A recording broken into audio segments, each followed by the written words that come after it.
మాల్కెళ్తే ఖచ్చితంగా కేఎఫ్సి వెళ్ళే తీరాలండి నైసీ. మీకేం ఇష్టం, కేఎఫ్సియా మెక్డొనాల్డ్సా? నైసీకైతే ఎక్కడైనా పర్లేదు, డైరెక్ట్గా వెళ్ళి ఆర్డర్ ఇచ్చి వచ్చి కూర్చుంటాడు. సెల్ఫ్ సర్వీస్ కాబట్టి తనే వెళ్ళి తెచ్చుకున్నాడు.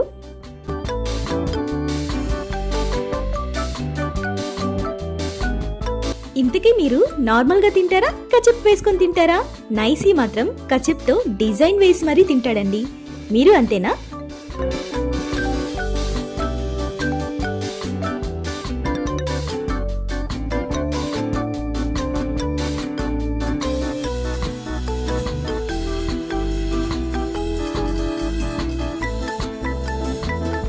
ఈ చిన్న వాటర్ బాటిల్ ఎంత క్యూట్ గా ఉందో, కరెక్ట్ గా నా అరచేయి అంతుంది. తెచ్చుకున్న ఐటమ్స్ ని షేర్ చేసుకొని సక్సెస్ఫుల్ గా కంప్లీట్ చేసేసాం. మరిన్ని వీడియోస్ కోసం ఫాలో మై ఛానల్, లైక్ చేయడం మర్చిపోకండి. Bye bye.